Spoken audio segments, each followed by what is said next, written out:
So we're going to start out with Alan Watts. You're going to hear This Timeless Moment, one of my favorites. Alan Watts talks with Laura Huxley about her biography of her husband, Aldous Huxley. And this interview was recorded by KPFA at the home of Alan Watts in Sausalito. Laura, I've been reading your book, This Timeless Moment, with extraordinary fascination. I don't think I've ever read a biography quite like that, because it's not a complete biography. It's the story of the last days, in a way, or the last years of Aldous Huxley. But I can't think of anybody else who has been written about by his widow, and a case where the book was so very largely concerned with the process of death and with a highly intelligent form of dying. There is, I remember, a story which is supposed to have been told of Goethe, that when he was dying, somebody called, wanted to see him, but the maid answering the door said, "But the master is busy dying." And our culture is one in which death is invariably something swept under the carpet. Yes. We pretend it doesn't really happen. Yes. And therefore there is no realization that dying is an art. And it's an adventure too, you know. It's maybe, I don't know, but maybe it's the only chance that we have, that one. We don't know. It is, and I think as you tell the story, you acted as a marvelous high priestess in helping someone through this adventure. Well, Aldous had done the same thing for his first wife, Maria, you see, and that, of course, gave me the inspiration. And he spoke very often of the Tibetan Book of the Dead, mm-hmm. which I haven't read completely, but I mean, I know the basic assumption. And I mean, throughout his work, he spoke about this fact of paying attention. You remember in Ireland, where the minor birds yes. call out, "Here and now, boys, attention!" You know, I love so much your seminar, your tapes, and that book. It's the best presentation of that book that I could hope to hear. Yes, I think that was a very great book, Island.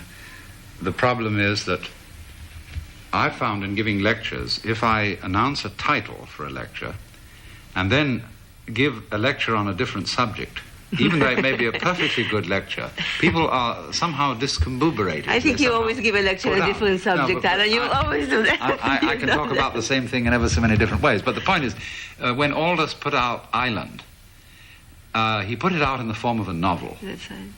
And people have very fixed ideas of what a novel is supposed to be. And they had identified Aldous to a great extent as a novelist. And then when it so turned out that Island was a sociological textbook almost, a sociological blueprint in the form of a novel, they said, well, he's really sermonizing with a few entertaining bits added just because of the novel form. Yes, I mean, it would have really, I think, been better if he would have written it straight as a manual for living and loving and dying, because then it wouldn't the public would not have expected a novel, which apparently as a novel it's not at its very best. No, but that's ridiculous.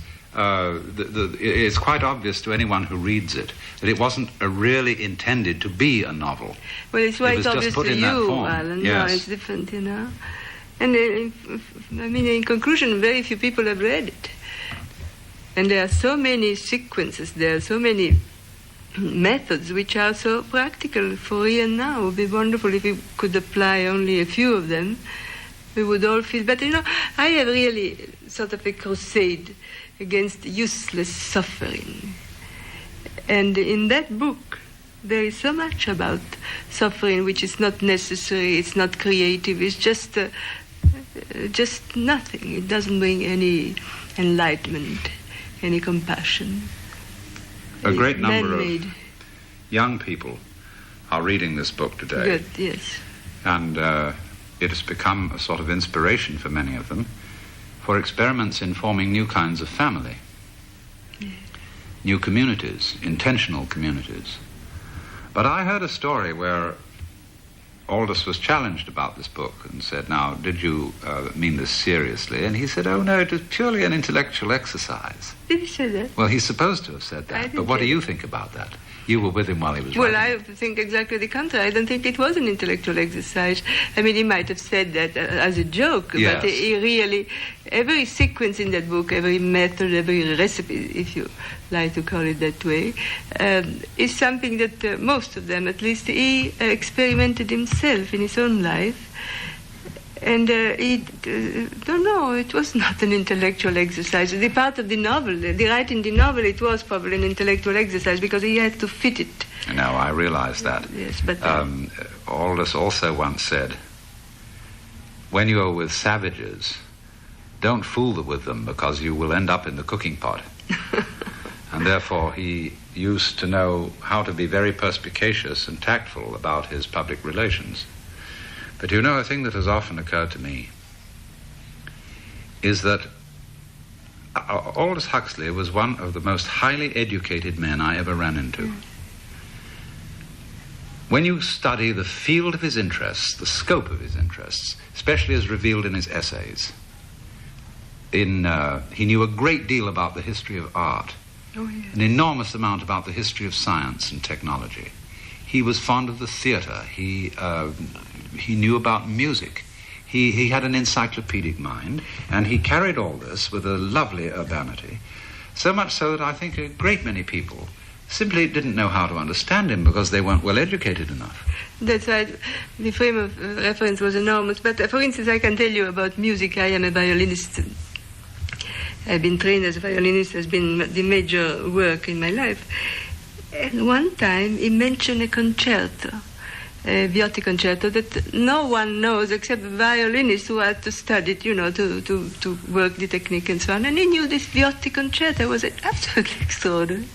He knew as much as specialists, really, in their field. And then, of course, he could correlate all of this. And in this utopia, in this island, he wanted to put everything in, all the chemical study, all the progress in pharmacology, and make it into a concrete mysticism. Well, I think he, along with that, you see, had the difficulty of living in a country where that sort of highly cultured intellectuality is envied, and because it's envied, it's put down. People used to circulate stories, for example, that before going to a party, Aldous would read in the Encyclopedia Britannica everything that it had to say on the letter P, the origins of that. And then he would subtly move the conversation around to where the letter P in some way became important, and then would proceed to be completely encyclopedic upon the subject. Before going to a party, Aldous only discussed what I was going to wear and how he liked it and this and that. Well, I think that sort of story expresses the envy and the resentment which people feel for such high culture. Well, I don't think he was aware of that. Really, it would have been very amused. I never saw, in all that I knew of him, any kind of awkward self-consciousness about these things. He had a kind of reserve, which is very natural to Englishmen of his upbringing. A lot of people, for example, I had a rather similar upbringing, and a lot of people think that I'm a bit isolated and difficult to reach, when it isn't that at all. It's really consideration for other people, fundamentally, which makes English people reserved. We don't want to, throw ourselves at everyone. And so it's very difficult to transplant yourself to the United States, where that's more or less what you're expected to do. Yes, and yet with that upbringing, he would live very much in the American way and enjoy it. I said in the book, we were married in a drive-in chapel. Well, now, less English than that and less Italian than that you can find it. And he enjoyed it, and I enjoyed it very much. And he did all the things that were done in America, He didn't try to transplant his own way of living here. Yes, but of course there is still a fundamental style of life. Oh, a style of life, an inner style, yes. That's an inner style, exactly. Yes. Oh, yes, very much so. But he would, if I was not there for lunch or something, he would make his own lunch very well. And this is rather You mean he American. was a good cook? Oh, yes, he was a very nice cook. He particularly liked to make soups, Yeah, once he even thought of writing a little book about making soups. Well, I never... How is your own book going on? I tell you, I have abandoned that for the time being because I felt that writing about gourmet cookery at this moment would be like fiddling while Rome burns. Well, so what are you doing about Rome? I'm writing a book instead about ethics called The Rules of the Game. And I think that's an extremely important subject for young people. Oh, yes. And as you see, in the same way, you could say from a certain point of view that as his life went on, all of Aldous's books became more serious, or I would prefer to say sincere, and concerned with profound matters. And this is what you're doing. But you know, there's critics have tended to say about the later work of Aldous Huxley, which begins with a book called Ends and Means. I remember reading an article by Charles Savage in the Sewanee Review some years ago, discussing the change in his work, and saying that we are really seeing two different sides of the same man. He pointed out that Aldous is at his best when he is destroying, when he is satirizing, when he is poking fun and contempt at various things. And so in all his early satirical novels, he proved himself to be a master of this. Now, said Savage, he shifts to a certain kind of mysticism. But the message of this mysticism is really the same as that of his earlier novels. Namely, that the human world, the world of personalities, the world of differentiation, the world of multiplicity, of nature, is really fundamentally contemptible and should all be dissolved in the undifferentiated aesthetic continuum, in the Brahman, in the Ungrund, in what have you, you know? Oh, goodness, interpreting is a terrible thing. It should be one of the great crimes. Isn't it? Because I was astounded when I read how this. can one come to such a conclusion after all that it tries in every paragraph, to say the importance of each person, of each thing in nature, even of things as such. But he saw that. But these people can't see that he saw it. You see, I had met Aldous just about the time, just a little before I read that review, and that was back in 1947. And he had then written Grey Eminence and The Perennial Philosophy. And in Grey Eminence, I feel that at that time, Aldous was somewhat under the influence of Gerald Hurd's more ascetic period. Possibly, yeah. That was when Gerald Hurd was running the coeducational monastery at Trabuco. That's right. And they were trying to take the kingdom of heaven by storm. Yes. And they were all very much, in a way, mystically uptight. And I felt a little reflection of that in Aldous at the time. Maybe, yes. But then,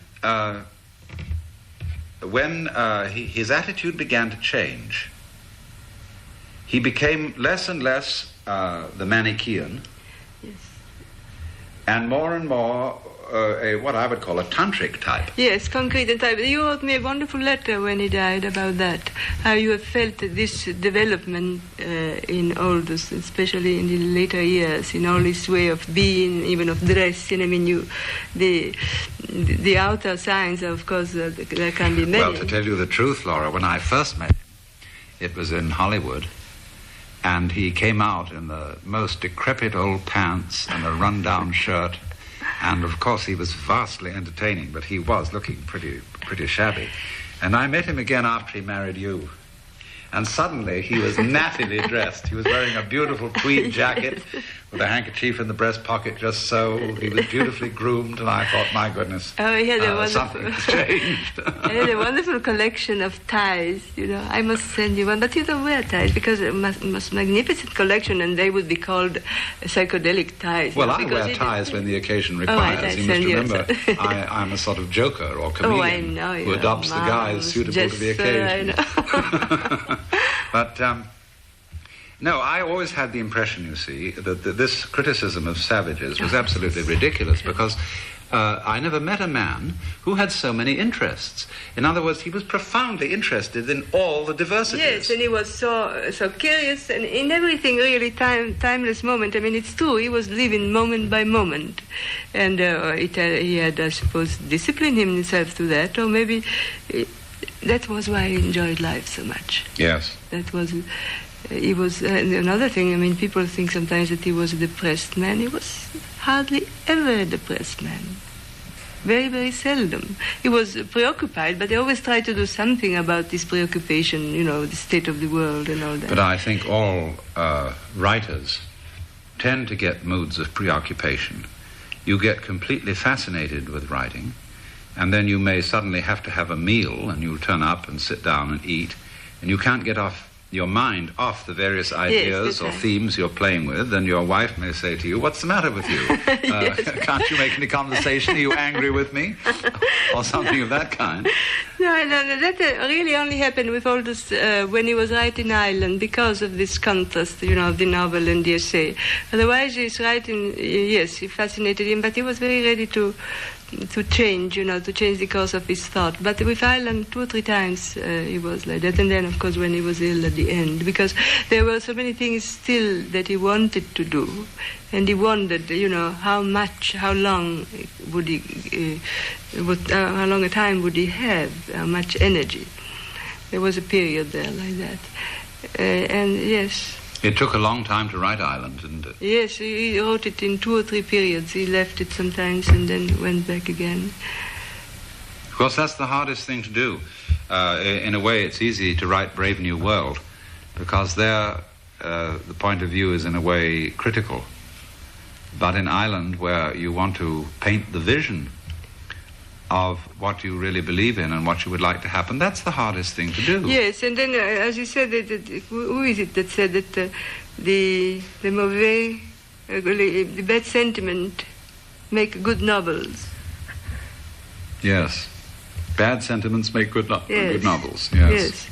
Because when everything is fine and nice and everybody's good and happy, it's very difficult to write about it. Yes, and in the same way, I think that the imagery of paradise in the history of Western art has been artistically inferior to the imagery of hell. Yes.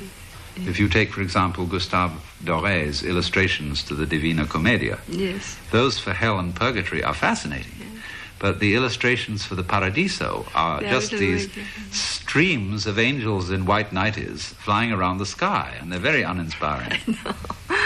Well, because that's right, but then he should have seen that in different ways. You see, now there is all kind of different illustration, because the photography, for instance, there is in your book the Joyous Cosmology. The cosmology, and the photography of flowers or things of nature. It is so magnificent that I think that maybe this is changed now. Don't you think? Yes, I think so. I think we are seeing the re-emergence more and more, yes, in Western art of sheer glory. Yes, absolutely. Which we haven't seen since the stained glass and the illuminated manuscripts of the Middle Ages. And it is the same thing. It's the mystical experience which brings this expression about. I think that the best illustrations of paradise are to be found in Persian miniatures. Ah, yes. Was Aldous interested in those? Yes, we had some books. Yes, he was always looking with the enlarging glass, you know, to look at the details of this little. Now, I must to some extent attribute the change in his attitude and also in Gerald Hurd's attitude to the time when they first encountered LSD.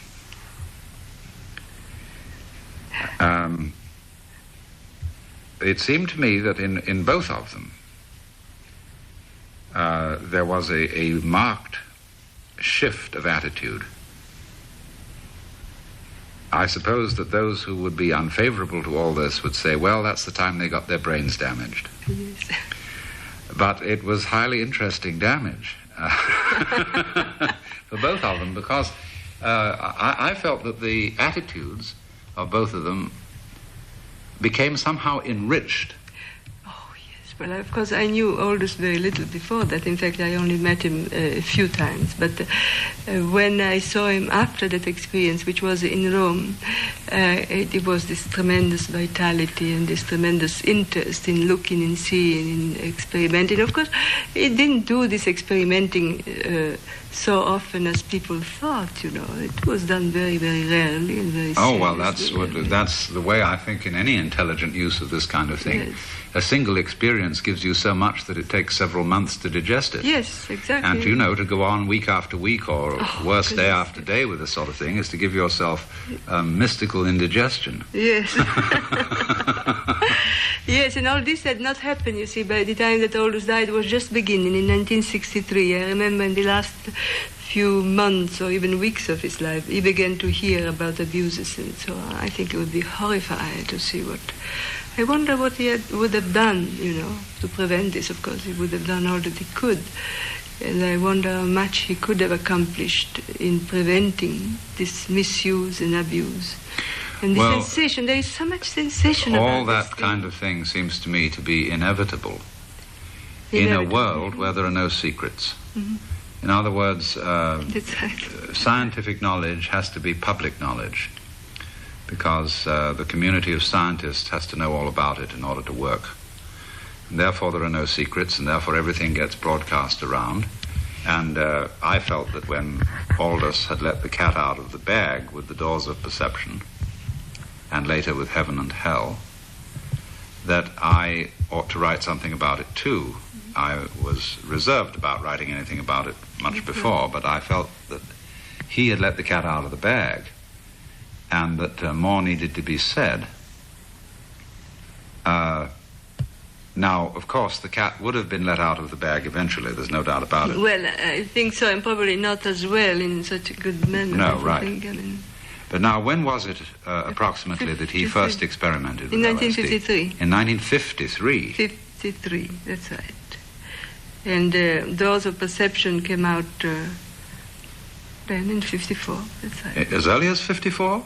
Oh, yes, Doors of Perception is 1954. Oh, I had no idea it was that early. Wait a second. I was going to Italy and I read it on the plane.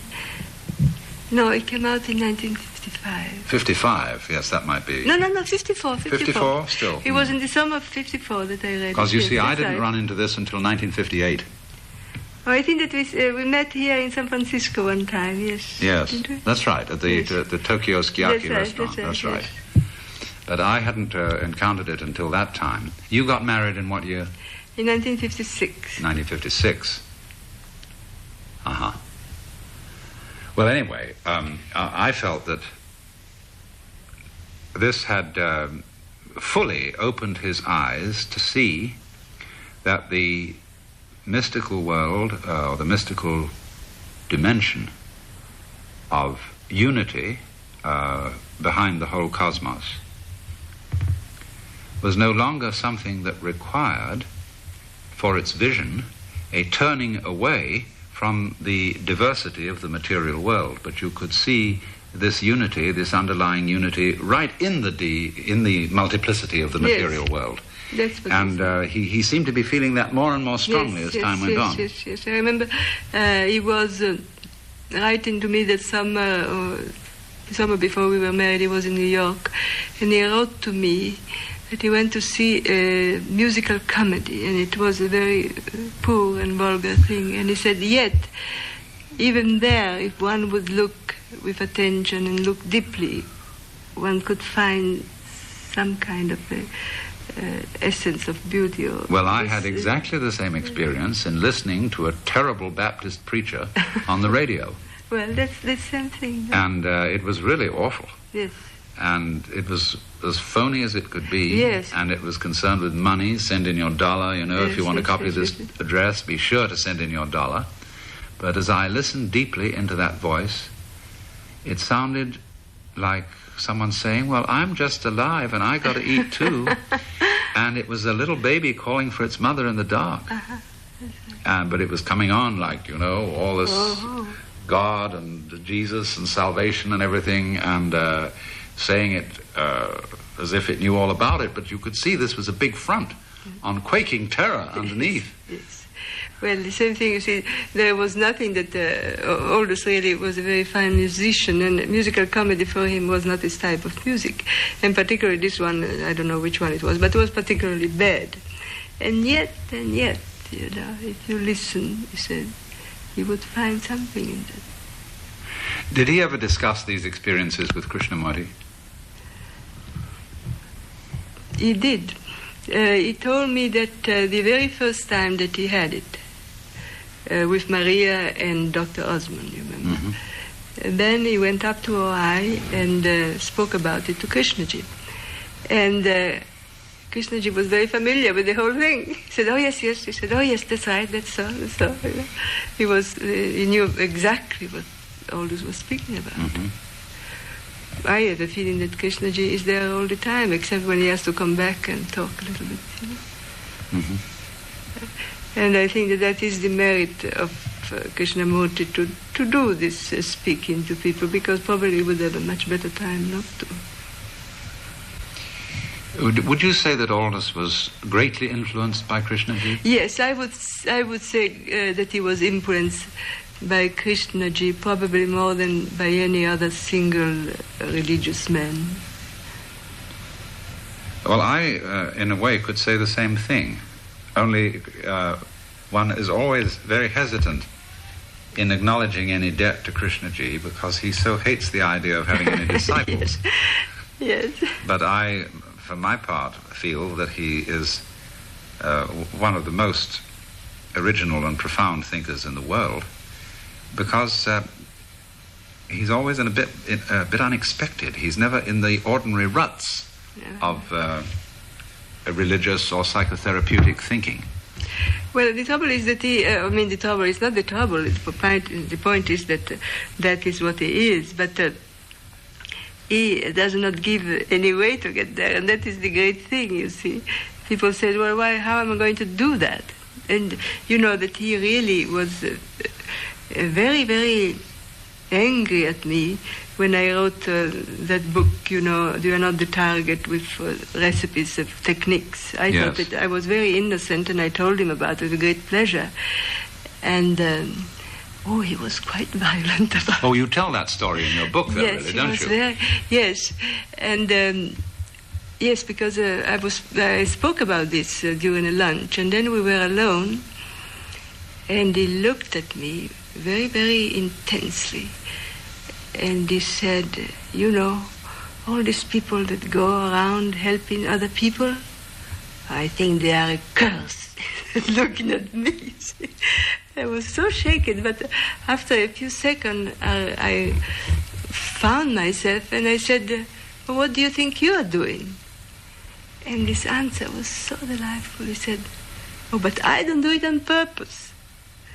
And that was something that Aldous just adored, this thing, I don't do it on purpose, you know. It was so clear to Aldous what he meant. But it's not clear to everyone, because it's not easy, really.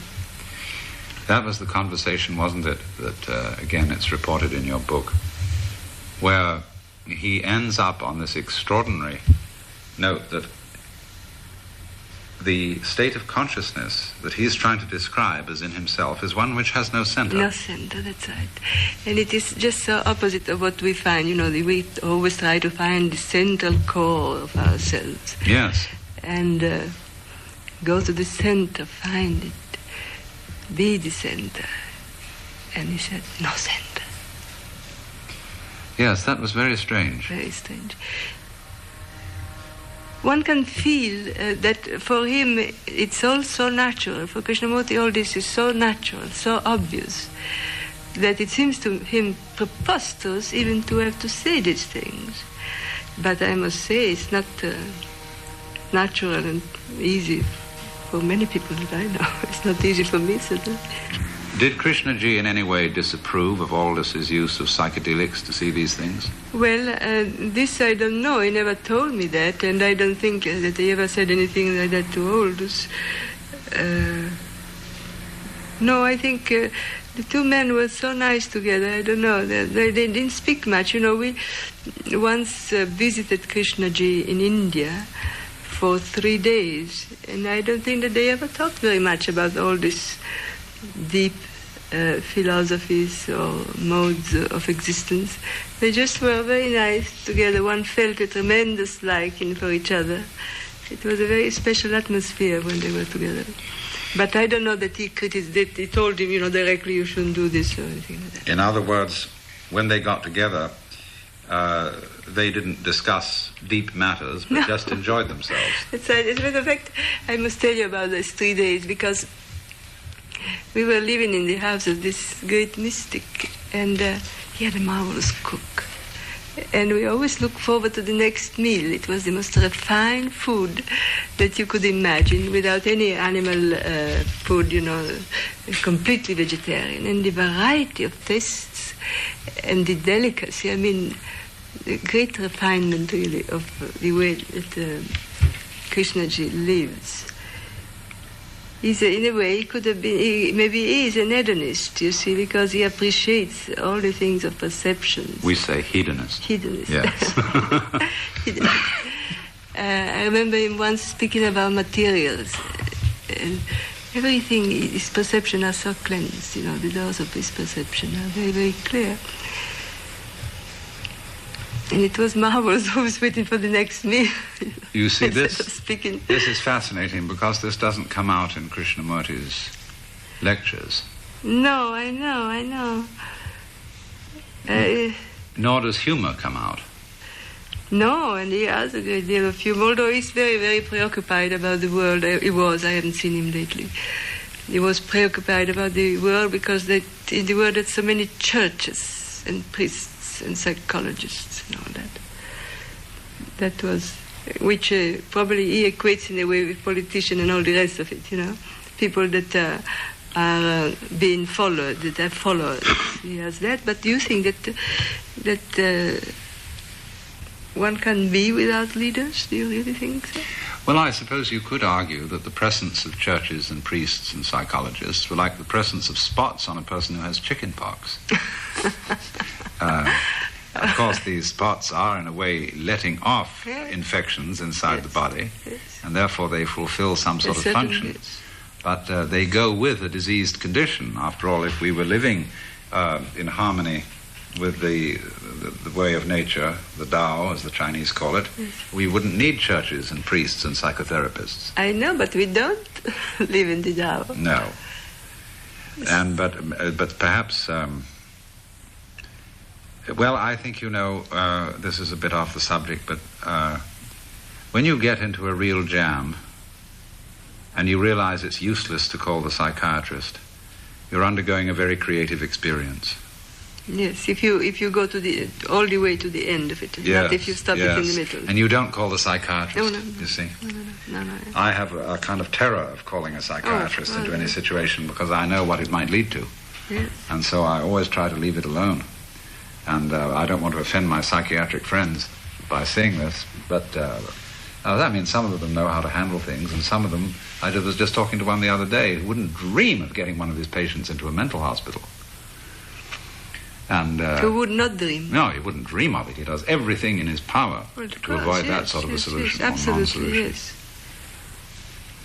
But I think, in a way, this is Krishnaji's attitude to all the people who are trying to help others, is that a lot of people are doing that kind of work to try and help other people. But I know in my own case, I'm not really trying to help the world. And I think that's what Krishnaji is saying when he doesn't do this on purpose. When he says he doesn't do it on purpose. And I think that Aldous had a very similar attitude, that he was writing about mysticism and philosophy and religion, not because he was even writing about the alarming state of the world, but you never felt in him the fanatic. No. He was so extraordinarily interested in what was going on that seems to me the primary reason why he wrote. Oh, yes. Well, that was his life, was his way of living, yes. To write, But I asked Aldous, when Krishnaji told me that, and so violently, I said, what do you think? Shouldn't I do this? And he said, no, everything should be done.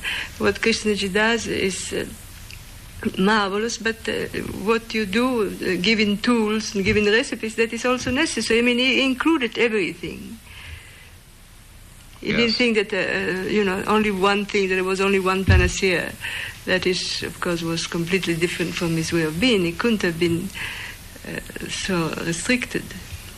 But what did you say just a minute ago about yourself? That you... Well, I often say, half jokingly, when I'm asked in a student audience, why do you go around lecturing on these things? I say, because I'm a philosophical entertainer. After all, not all entertainment is frivolous. You do pay entertainment's tax when you go to a concert by a pianist who's going to play Mozart and Beethoven sonatas. You could hardly call that frivolous. And so there can be philosophical entertainment in the same spirit. Yes. And then also, everybody has to express himself the best way, and it seems to me you are such a marvelous virtuoso of words, like Aldous was. Naturally, you must use your virtuosity. It would be bad for you and for everybody else if you wouldn't. Now, here's the thing that's fascinating. You see, in using words, I've been accused of being a word man. Well, of course you would. But that is that's beside the point. You can't be accused of everything. Well, of course you can. But people, especially when you get into this whole new domain of emphasis upon the experiential. Oh, yes. Not ideas, not theories, but getting down to the nitty-gritty, the real experience. And so this is true with the encounter groups, with the tea groups, with all that kind of thing.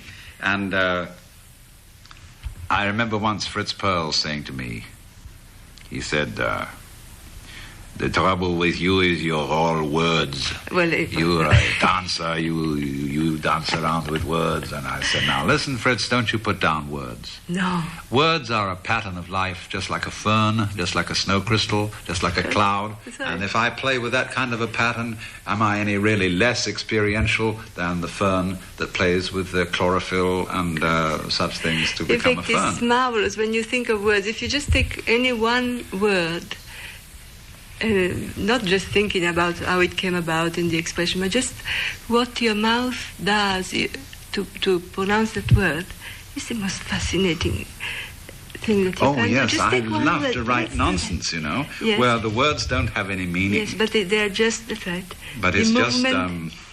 I went to get a bucket of ducks, bucket of ducks, bucket of ducks. I went to get a bucket of ducks, all on a summer's day. Cluckety bucket, lickety bucket, snippety snappety snickety bucket, cloppety flippity flippity bucket, all in the same old way. Things like Wonderful. that. You see, what your tongue and your mouth and your lips had to do to that is a miracle, Yes. It's absolutely a miracle. Like the pelle figlio d'Apollo fece la palla di pelle di pollo, tutti i polli vanno a gara per vedere la palla di pelle di pollo, fate la pelle figlio d'Apollo. That is an Italian one, you see.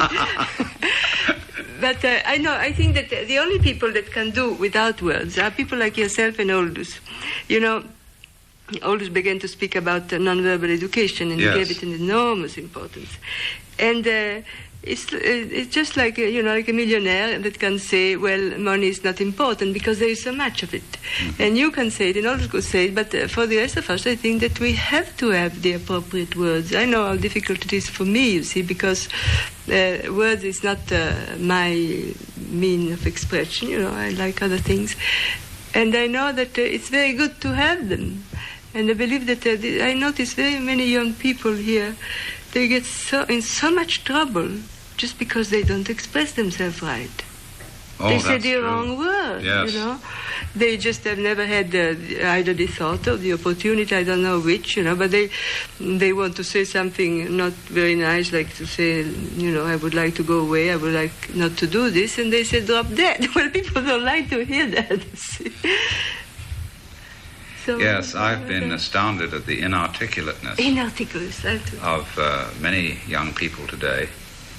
And also it goes with a kind of strange, slightly dead-sounding quality of voice, which I can immediately detect on the telephone. Yes. If somebody calls and says, Mr. Watts, I was just wondering if there's any chance of your being so that I could come and rap with you.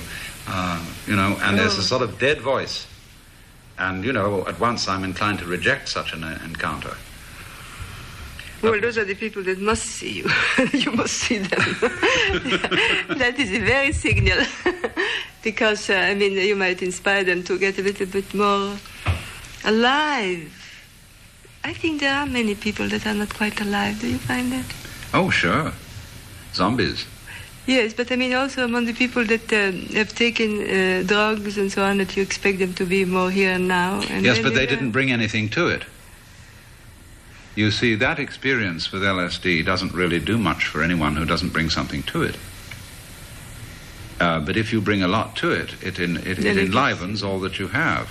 The people who have the best LSD experiences are those who say before they take it, "Oh, but I don't need that kind of thing. What you're telling me about is the state of consciousness I'm in all the time." Yes. And yes. they have the best results with it. That is very true, but those people sometimes are put in a mental hospital too, because they see too much. Maybe. Yes, you can see too much. Well, the impression might be so overwhelming. I mean, I'm getting here in your house, here on the boat, I'm almost getting in that place, because this water and these hills and the light changing, it's so beautiful. Do you work here right on this window? No, impossible. No, I do sometimes. You do sometimes? No, I usually work where the books are. Yes, because here it's very inducing to just well, you be should with see it. the changing quality of light. When the dawn hits that mountain, Tamalpais, even those Air Force radar domes get transformed, and they look like the domes of a mosque. I see. And I feel I'm in some strange oriental world, and the way the house lights up all these houseboats across here, I mean the sun lights up all these houseboats, they become rich and golden and bejeweled, and people would say, well, this is a dirty old slum, but you should see it at dawn, it's a paradise. Yes. Well, you see it, and this transformation is really the keynote, isn't it, to our living, to be able to transform. Yes, well, it's that sentence which Aldous Huxley uses for the doors of perception from Blake. Oh, yes. If the doors of perception were cleansed, we should see everything as it is, infinite. Infinite, yes. Tell me, what was Aldous's attitude in the whole process of delight in words? I mean, would you feel while he was working on something that he was completely delighted with the whole sort of triumph of being able to get some extremely subtle emotion or some personal attitude in a character that he got just the mot juste, the right word for it? Yes. Oh, yes. He was delighted in that way, and he was delighted with words of others. You know that he read poetry aloud. I have a lot of tapes, beautiful tapes, where he read poetry aloud in English and Italian and in French, just for the pleasure of hearing these words back again. Yes. Oh, yes, he had this thing of the word. And then when he helped me writing You Are Not the Target, I would read to him. He had such patience, you just have no idea. I would read to him these recipes. And once, if he ever changed a paragraph, my editor would reject it somehow. Evidently, it was too good, it was a different style. And so that never went to the book. But one word here and one word there, he would just get that word, or a quotation. The quotation was very extraordinary. Yes, well, he had this enjoyment of words, and the same time, he thought one should let them go, they are not so important. What did he say? Words are good servants, but bad masters. And that was his attitude. Well, he had an astounding facility in getting the flavor of human character. This is a thing that I admire enormously, because I would never be able to write a good novel. I think people who write novels are absolute geniuses. He felt himself not to be a very good especially novelist. in delineating the characters of women. Oh, yes. It's so easy to make a rather stereotype of women when writing, and it's very bad. I think that's why I liked D.H. Lawrence so much, Yes. I suppose, because he does that so well. But he could get, by a curious turn of phrase, he could get the sort of feeling about another person where you say, now, I want to tell you what the kind of person this is, but I just somehow, they're very distinct, they're a very particular kind of person, and I wish I could give you the flavor, but I just can't find the word to pin down the kind of individual that is. Like the story in which somebody was saying, I don't know how to tell you what sort of person she is, but she's the sort of person who would say serviette instead of napkin. Yes. And somebody said, some other lady present, well, I always say serviette instead of napkin. And then he said, well, you must know just the sort of person I mean.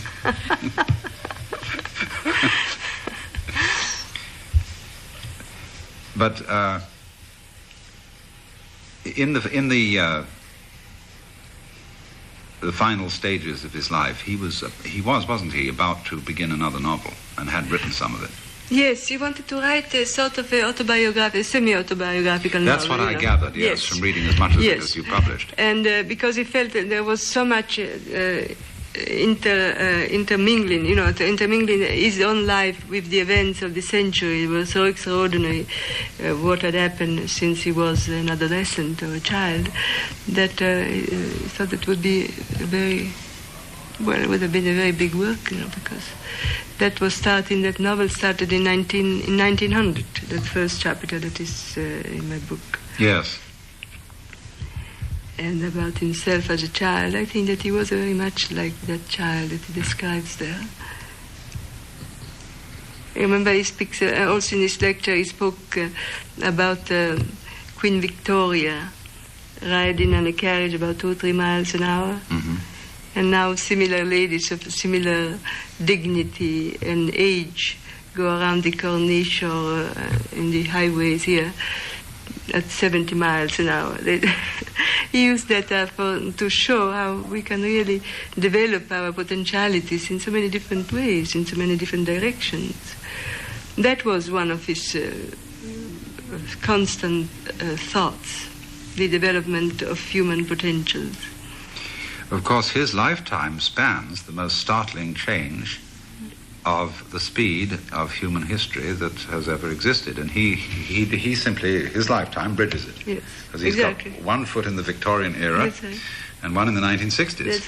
That's right. That's what he wanted to do. Yes. And I don't think any other people at any time have spanned such enormous change. And he was so much with it all the time, all these changes in different fields. Well, the critical period of change, you see, was just before the Second World War. You see, he published... Yes, just before the Second World War, because, you see, he published Ends and Means just before he left England, didn't he? That book comes about the same time as Aldous in Gaza. And that was when he knew Gerald Hurd first. Now, yes. What prompted him to move to the United States? Well, he was traveling, you remember? First of all, he lived in Italy a long time. And then in Italy, the fascist regime came about. And Gerald Hurd moved to America. And somehow this whole group of Englishmen moved here. And then he was here naturally for his eyesight. He found a teacher that helped him a great deal in overcoming this blindness. The climber, then they went to live in the desert. But I think that Gerald Hurd was quite, did give the incentive to move here and leave Europe.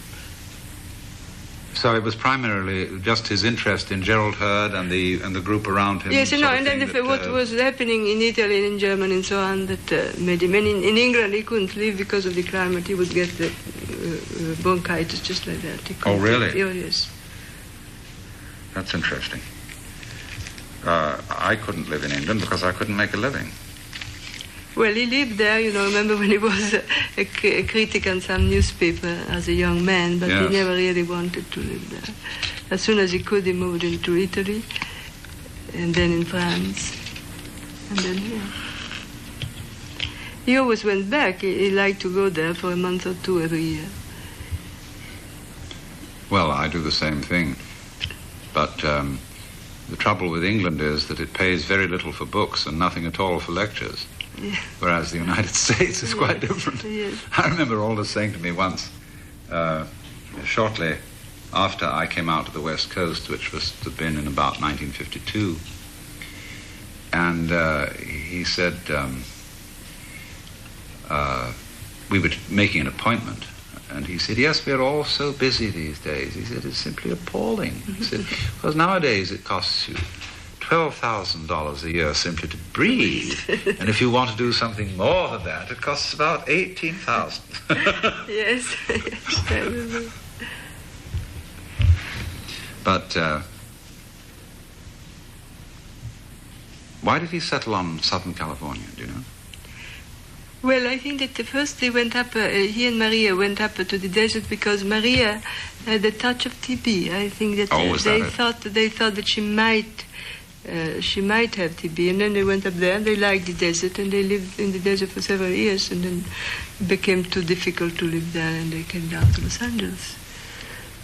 Well, I was expecting, in a way, your answer to be because California is the nearest thing in the United States to the Mediterranean. Well, I think California is everything, you know. Yes, I know. But if you're looking for sun and for cypress, and yes, for, yes, and the coast particularly. Yes. Palm trees, and there's a certain, and also, of course, in the Spanish flavor that still lingers. And then he liked to walk. He took every day long walks, and this is a wonderful place. You see, that kind of thing has a fascination for some kind of Englishman. There's a saying, you know, that an Englishman Italianate is a devil incarnate. Oh, yeah. And this was originally said about Frederick Corvo, I see. who wrote Hadrian VII, I remember. And Aldous, having spent many years in Italy, has the same feeling, yes. Feeling, you see, for that magic of the Southland, of the Mediterranean, that I have myself. And so the reason I came here was that I could sort of mix both worlds and have a Mediterranean climate with a standard of living that I couldn't possibly maintain in Italy, since well, I don't speak Italian. I could learn, but it wouldn't be the sort of place I could flourish economically without depending on outside things. No, we thought about moving back to Italy, but we went almost every year.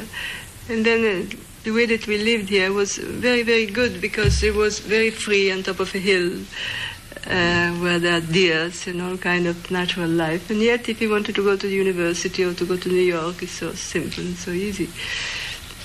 It's a very convenient place to live from any point of view. Well, again, you know, those Europeans don't pay for lectures.